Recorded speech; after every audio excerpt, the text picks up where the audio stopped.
Hare Krishna, Krishna Krishna, Hare Hare, Hare Rama, Rama Rama, Hare Hare. Guru Das met an estate agent with a building on Berry Place, near the British Museum. The devotees could move in immediately. An ideal location, £41 a week, and immediate occupancy. It was wonderful. Shamasunda got a letter from George on Apple Corporation Limited Stationery, stating that Apple would guarantee payments if the devotees defaulted. Within a week, the devotees had a 5-story building in central London.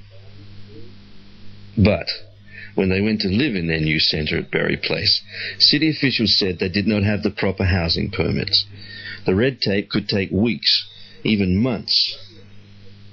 Then, John Lennon suggested that the devotees come and live with him at Tittenhurst, a large estate he had recently purchased near Ascot.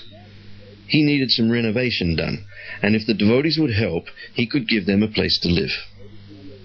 John Lennon's estate, formerly owned by the Cadbury family, consisted of 76 acres of lawn and forest, with a large manor and many smaller buildings. John and his wife Yoko lived in the manor. The servants' quarters, where Prabhupada and the devotees were to live, were 4 separate apartments in a single narrow building near the manor. About 15 devotees moved in, reserving one apartment for Prabhupada and his servant. Only a few weeks before Prabhupada's arrival in London, the record Hare Krishna Mantra was released. Apple Records staged a promotion and brought press reporters and photographers in a multicolored bus to a blue and white pavilion where the devotees had gathered with George. The first day, the record sold 70,000 copies. Within a few weeks, the devotees appeared on the popular TV show Top of the Pops, singing their song. It was at this auspicious time that Prabhupada finally arrived in London. With the cooperation of Apple Records and Lufthansa German Airlines, the devotees arranged a reception for him at London's Heathrow Airport. As soon as Prabhupada descended the stairs of the airplane, he was escorted to a car and driven to a VIP lounge, bypassing the formalities of immigration and customs. Prabhupada then went from the building to a gleaming white Rolls-Royce awaiting him outside, courtesy of John Lennon. When Prabhupada arrived at Tittenhurst, the devotees showed him to his room on the 2nd floor of the servants' quarters.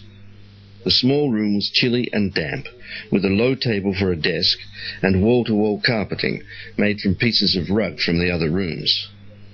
When George, John and Yoko dropped by after Prabhupada's lunch, Shamasunda invited them to come up and meet him. Smiling graciously from behind his desk, Prabhupada asked his guests to enter and be seated. Here were 2 of the most famous people in the world, and Krishna wanted him to speak to them. Prabhupada began by quoting the verse from Bhagavad-gita, stating that anything that is accepted by leading persons, ordinary persons follow. So, by the grace of God, Prabhupada told them, you are leaders. Thousands of young men follow you. So if you give them something actually nice, the face of the world will change. He then told them directly that they should learn Krishna consciousness and help to teach it to the world. After more than an hour of conversation, Prabhupada distributed some prasadam to John, George, Yoko, and the few devotees in his room. John then said he had something to do, and he excused himself. As everyone was leaving, Yoko, walking down the stairs, turned to John and said, "Look how simply he is living. Could you live like that?" Prabhupada found living in the natural setting of Tittenhurst to be pleasant enough, but soon discovered that his host's way of life and his were incompatible. By late October, some of the devotees had moved to Berry Place, and Prabhupada became anxious to join them. Even though his quarters were incomplete, and temple renovation made 7 Berry Place noisy and hectic, Prabhupada decided to move in.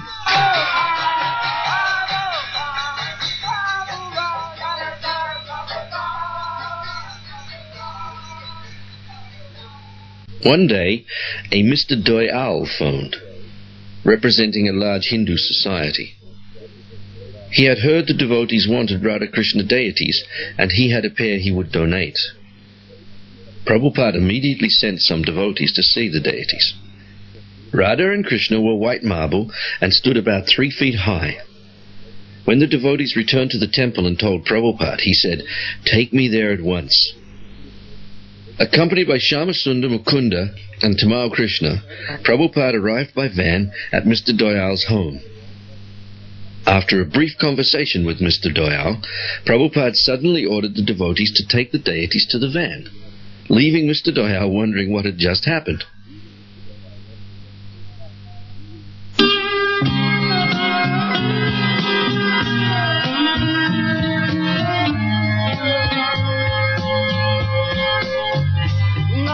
On the day of the installation of Radha and Krishna, many guests, Indians especially, crowded the temple responding to flyers and advertisements. Apple Records had supplied a professional florist who had decorated the room with floral arrangements. A BBC television crew was on hand to videotape the ceremony. Srila Prabhupada named the deities Sri Sri Radha Londonishwara, which means Radha Krishna, the controllers of London. This was the culmination of months of effort. Actually, years of planning had preceded this auspicious occasion. Now that an authorized temple of Radha and Krishna was preaching Krishna consciousness in London, the dream of Srila Bhaktivedanta Saraswati had been fulfilled.